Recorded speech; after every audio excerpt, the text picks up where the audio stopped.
I started feeling bad about her. Like, why would my wife do that? She's supposed to have woken up early and help my mom. And it was making sense when my mom would tell me than when she's telling me something, you know? And she felt like, yapana. This is not the kind of life I wanted. She decided to move, to go back to her parents. My mom tried to stop her from going, and she was like, you know what? What are you saying? I'm going. And she went.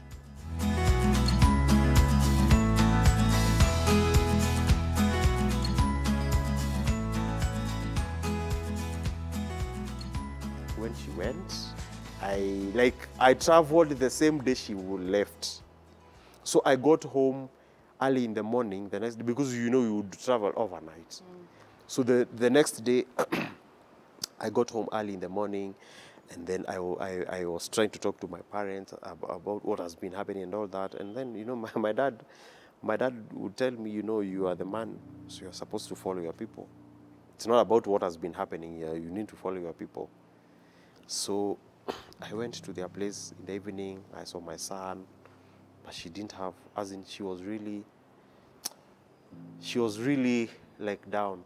We didn't talk much, and you know, I wouldn't imagine the person, like the time I was leaving, when I was like, the time we were saying bye when she was leaving Mombasa, you know, you were those friends, as in you are lovers, you know, you are everything. And now I meet this person is like not even interested in talks, stories. She's just, so you've come, so yeah, we left because you've not been listening to us and all that. And it was like that. So why don't we like talk so that, no. You need to go think if it is me or your parents. Right now, I'm not in a hurry. I didn't meet anyone else. Actually, I met her and my son. And she told me, by the way, before my mom gets back, just leave. Just leave before my mom gets back. And I had to leave. And I felt like, oh, okay. Kichwa ngumu. And you cannot listen to me like, you know, you're married to me and all that. So I started having... legally married. Yes, and then you're telling me about your mom. I should leave before your mom comes. And then I felt bad. So when I went home, when I went back to my parents, yeah, I was like so furious. Like, hey, you can't imagine what she has told me. She has her own things, you know. Like akona mambo zake. And I went back to Mombasa, and I didn't care. I was like, I want her to now start following me, to ask me for. So after some time, obviously my dad was asking, now, what are you going to do about this? And I was like, I think she's not ready, like to talk or do anything. And we were just like that. We went quiet. I started just being a normal guy, not busy with them, you know, not thinking too much about them and all that. Like you're not married. I knew I was married, and I would want to have my people, but because of that Pride. Yeah, and ego. And now that she was trying to show me, like, you know what, dude, if you don't want to do what I'm suggesting, I don't want to be associated, you know. And I was like, now what are you trying to tell me? I'm the man, I'm the one who's supposed to say what is supposed to happen with our lives. And we stayed like that for almost 1 year. I didn't see my son, we didn't talk. Then I moved from Mombasa. I was going to college. So I had to go to Embu. Going to Embu, she had already like started now getting used to that life. She was working, she got a job in Embu, and she was working, and she was fine. So one day I took an off day. Not really an off day. I like got, it's called a what? Like you take a leave. Yeah, a leave. So I went from Carole, I went to town, I was looking for her, I saw her, and we were trying to talk and try to figure out things. But she was still not very sure or convinced that I'm going to take care of her and all that. So she was like, you just do your thing. Maliza kusoma, and then we'll talk about it. Because right now you're in school by this, sasa tunapanga nini. And it was like that. So I went to Carole, and you know, I was trying to think like, this was not the right thing. But still I would feel like I still love her, and I still love my son. But there is that thing, like, we are not now, it's like we are not connecting. And we stayed like that. After Carole, I now wanted to get them back. But now the funny thing is, like, my parents were bored that I was not showing the responsibility and assured them that I would be. Because, you know, I married when I was young. I was 25 years. And my dad was trying to tell me, like, dude, don't be in a hurry. You're still very young. I think you need to take more time so that you can mature up to know how you're going to handle family. But I was like, no, I love this girl. I think if I start buying time, she's going to be taken by another person. But I thank God I married her, because she would have been taken. I would not be enjoying the kind of love that I have right now. So, yeah. So it was like my dad are now not interested so much about me. It's like I at some point, even if now, okay, the blame was like I was too much to my parents and all that. You know, they got to a point where, no, you're supposed to be that person, be that man, be that husband, so follow your people. You know? So for me, I felt like, yes, be a man. And then, you know, my dad is a guy of few words. Unless when he's angry, he would talk a lot of, you know, he would talk a lot of stuff that you just, it's like marching orders. He would tell you, you know what, we are not going to be providing food for you. You're married. If you separated, go make things right with your wife. You see, me and your mother, we have been like married for this time, and we've been together, and we have issues every day, but we have never gotten to this point. No, you have to know what to do, you know. So I felt like, my parents are not with me. There, she's not convinced. This guy even does not have a job right now. How is he going to take care of me? And you know, those things. Another person would think it is something petty, but that is where the weight is. Like, you're married and you do not have a job, and this other person tries to see the kind of things that she would want. She's struggling to have for herself and the baby, and then this other guy comes in and he does not have anything. Obviously, and if something bad happens in that, you are going to be the blame. Like, you are the husband and you do not have, like, why wouldn't I do this and you do not have anything to, like, offer? Why wouldn't I go to my friends and, you know, try to do something that can give me? Even if I'm going to get into a business that maybe for you, you will not find it good, but that is what is going to help us to, like, have a meal in the evening. So what are you saying, you know? So obviously that happens to everyone, unless now to those people who are trusting God every day for the provision, for the daily bread, and, you know, even that unity and understanding each other, because it calls the Spirit of God for you to understand and still love this person who has a lot of other challenges and issues. So for us it was like that, and then I realized, no, this is not the life. I have to get my people back. And that time, she had already started seeing life in a different way. Like, life can be better if I do not have this guy. I think this was not God's plan. And she started feeling like, I do not want this guy again. That's the time now I was feeling I need my people. So we started the struggle there. I'm trying to talk to her. She's like, dude, you know what? I've just moved on. I'm okay. This is like 3 years now.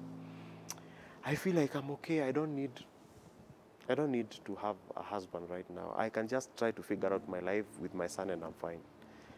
And, you know, I started now looking back about the vows. Me, I didn't have any other. Okay, even that time we were having the separation and, you know, everyone is trying to do their own things. I didn't have another girl. And I don't feel like I would ever have another girl that would be making me feel complete like the way she was making me feel. Fine, she was my friend, I've known her and all that. You know, we have made all the jokes, we have, you know, had crazy thing until I was fond of her. I wouldn't imagine another person now, another person is coming into my life and then I'm trying to get into her life, she's trying to get into my life and all that. That was not coming into my mind. So, and then when she told me that, you know, I felt the weight and the about the vows. Like, I said I will take care of her and love her, and it is death that is going to make us part. And then here we are parting, and it's like she's serious. She doesn't want this anymore. Yes. She's actually moved on. Yeah. Hey, I came to Nairobi. Why? My parents are not encouraging me to do anything. They just left me to play the ball in my own field. You know? Dude, you got married, you are supposed to stand with your family. So it is you who will know how to deal with it. We are out of the picture. Because again, you have, like, the kind of a feeling that a parent would feel when their child has not done what they expected to do. I don't know, we had a wedding. To marry early, then you've gotten married, and it's falling apart.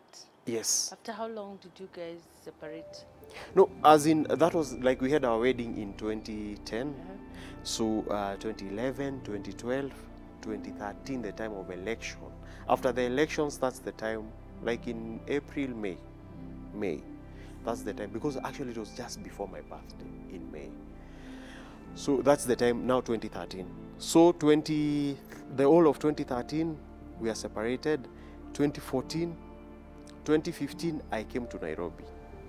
And in the meantime, was any of you seeing someone else? No. On my side, I was not seeing anyone, but I didn't know because, we were not having any connection. I didn't follow up to know. Because again, I didn't have a person who would have informed me about So her. you were living your separate lives? Yes. Now, 2015, I came to Nairobi. And funny thing, I had a friend, like, I started trying to do a business. Like, I would go to Gikomba market, get some stuff, and then I would sell. Trying to figure out what I'm going to do with my life. As a man who is like separated with a wife, I don't know whether we'll ever get back. I cannot see my son. My parents are not there. I felt like even the church was not even following up. My best man on my wedding didn't even call, didn't ask anything. Actually, even to date, he didn't follow up. He didn't ask anything. So, and then, when you do that in church, like where I come from, in my home church, when you do that and then you separate with your wife and then you're not making things right, the church is going to summon you and they want to know what is happening. And if they find that it is you who has issues, they can even excommunicate you so that you go figure out if you're serious about this relationship. Yeah, and you have to take it very serious. It was not like a joke. It is not a joke. For marriage, it is taken seriously. Nothing else. Education, unaweza ukakataa shule na uachiliwe. But this one, they have to follow up. But you know what? They followed up like once. They came to Nairobi to look for me.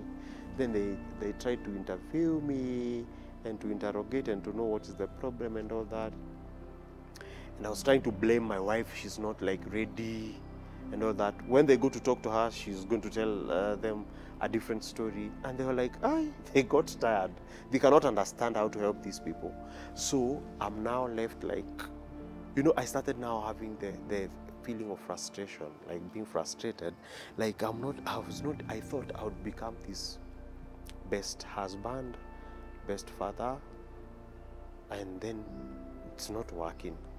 I started feeling like now, maybe, you see, still I am really all that time I would sing, don't forget, when I'm so stressed about my family and all that, I would sing, even if it is those, those songs za kitambo tu za tene, is all even the vernacular songs, not like now when I sing these other, I would sing and I would feel a lot of peace and I would see that still God loves me and maybe one day things will ever be fine. Yeah. But it was very hard because every time I tried to reach out, then it was not working. So what happened for me to land to ROG? I'm in those, I'm going to buy things in Gikomba and then I go to sell to people. One customer told me, you know what, I have a friend who died. he was killed, and we are having the memorial service. Because I was stressed, I went to his place of work in his office, and then he was saying, I'm rushing to church because one of my church member was killed. You know, he was murdered, and today is the memorial service. It was in the afternoon. It was like, I think I I need to go to that place. I joined you because I do not have plan for the afternoon. So we came to ROG. The worship that was there, I don't forget the song that goes, when the oceans rise and thunders roar, I will soar with you above the storms. And it hit my heart like, I don't know. It was like, when the oceans rise, and I started looking at my life, how I lost my family. I'm not very sure if we will ever get back and all that. But I would still, believe that he's still God and he would make things to be fine. As in, it was not about the funeral service. It was not about the memorial service. I started feeling like God is talking to me through the song. And I felt at peace. Yeah, I was really like, I didn't know that person, but I was in tears. People would think like I'm moved by the demise of the guy, but no. It was like I had started feeling God starting to minister. Like, he's still God. He can still, he's still God and he's going to do it.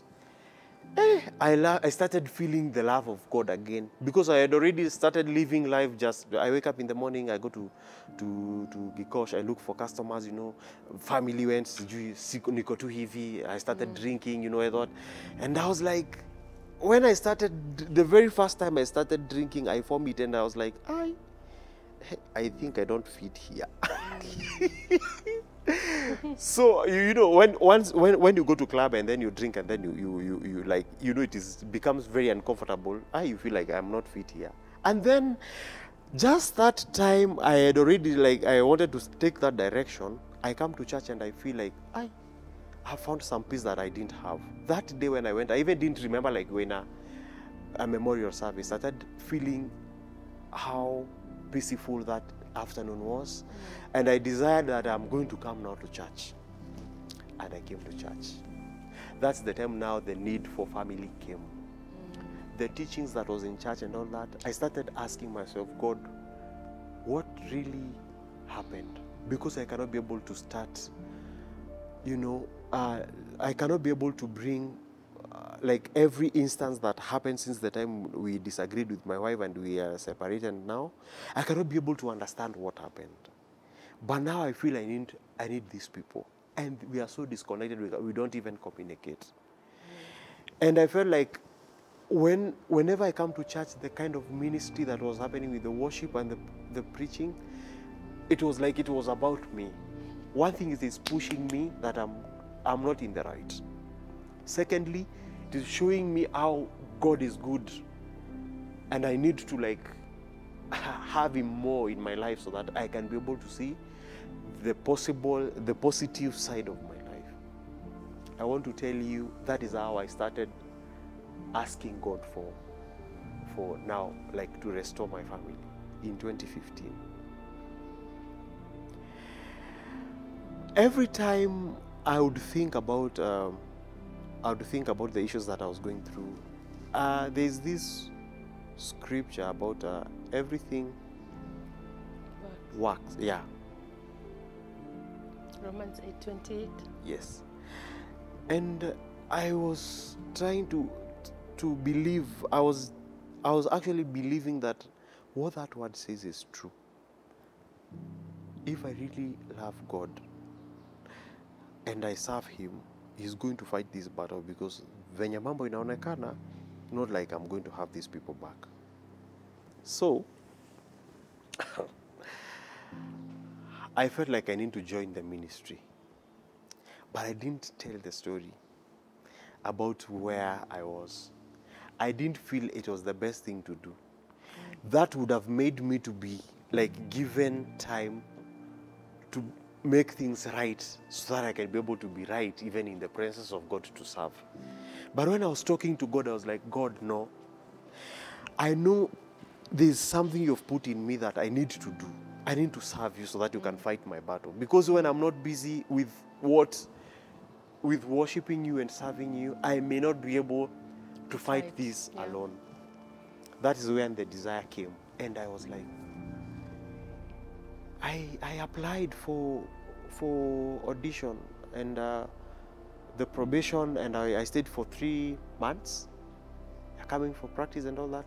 And I started growing spiritually. I would pray. I was not praying. Yes, I was born again, and I would still talk about, I would be a godly man. I would talk about God and all that, but I was not, the experience of having God in, day out, like I'm having that connection with God and all that was not there. But when I came, I did the probation, and then I was starting to serve.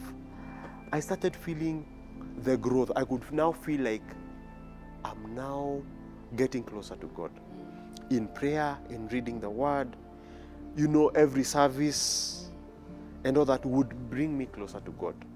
And then I felt the desire. I saw the sense of not staying away from my people. Yeah. And now the weight was like, what do I do to bring these people back? Because I cannot be able to talk to them. We are so disconnected, like we cannot even be able to do a phone call. I would go home and everyone would look at me as a failure because I didn't manage the family. I didn't manage the family that I was rushing to. And that thing was really hard for me. Every time I would come, sometimes I would sing and cry here, and you think, hey, the move of the Spirit. At that time, I'm trying to imagine that the person that I need so much is not with me, and my son is not with me. And I'm here serving God. What do these people think? They are seeing a guy who is they do not know my story, but I know my story. And I would just be broken. I would cry. When I go home, I would feel like, it was a good service, but imagine this thing is happening. So one day I tried to reach out. Hi. She responded. Then we talked. But she told me, you know what? I'm okay. I think I moved on, and I'm even asking God to give me another person. Almost it fainted. Broke my heart. All that time she has not been, she didn't even think about moving on and having another person. But when I've already started serving God, when I already started feeling the connection, hey, now I think the prayers that I've had, because going to Heaven's Gate for prayer in the prayer mountain, we would go and pray. I would go. And the only prayer item I had, we were given the prayer items, when you go, we are supposed to pray about this and all. I didn't pray for those things. Honestly speaking, I was praying about my family. I can tell you, Pastor Davis Kelman, it's called David Kelman, is it? Kelman. I told him my story while we were at Heaven's Gate Prayer Mountain, and I told him how I'm feeling, I'm so down because I separated with my wife, and I feel I need them, but there's no way. Seems like there's no way we can be able to get back. And we prayed, we held hands, and he told me, you know what? It is going to just receive your family. As in the way you confess about something that you're not even sure about, just receive the restoration of your family. When you get out of this place, go with the faith and the assurance kwamba God has already restored. Yeah. Coming back thinking that now God has heard by the pastors just told me and confirmed to me. I call, and this person is like, you know what? Don't call me. Again. Don't call me. I've moved on. And I'm serving in church.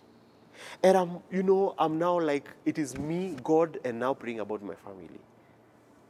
It was not working. It got into a point where it was dude, I'm I want to see another person. It's I'm intending to see another person. So just move on, look for a girl. I just bless you. Yeah. Now she's not going to church. She left church because she felt like they are giving me too much pressure every time. I feel I need to live my life. I need to move on and, do my thing. So, yeah. And she was like, I think she started like seeing another person. That's the time I felt like, now, this is now too much. This is like, now I'm dying. I started having the depression, kind of stressed. I cannot imagine she's telling me that she's now seeing another person. I felt like it was not true. That is how I was feeling, but she just wanted to like put me away from, trying to call her and all that. But it was true. Like she totally moved on. Yeah. And so I wanted to like go see my son because I felt like I've lost my wife. Like she's not with me, like but now I have a son. I cannot assume that I do not have a son, and I cannot just live like that. And I'm in church. I'm a very happy person. Like in church, I'm the most laughing and the excited guy. Everyone would want to hear my jokes and see my laughter, and everyone was like, hey, this guy, thinking that he's the happiest person, and I'm hurting inside. So I went to see my son. And the time I went to see my son, and I went to school, and because I wouldn't have wanted now for her to like know that I've gone to see my son, because she didn't want me to go even see them. So I went to school, and obviously my son knows me, regardless. All those times he has always known me, because there are times I would just go impromptu and I would see them. She was not happy, but my son knew that this my dad. Because I remember the first bike I bought him, and I trained him. I would go pick him from her. I go with him to the village, and I bought a bike and I trained him, and he was able to ride a bike. So he knew that I'm the dad. So daddy. Yes. So I went to school after a long time, and there I asked the office, like, I've come to see my son, and obviously they we look alike. So he's like, oh, Jimmy, yes. Fine, Jimmy was called. And then when he came, he just looked at me. And like, Jimmy, who is this? He's my uncle. And I was like, I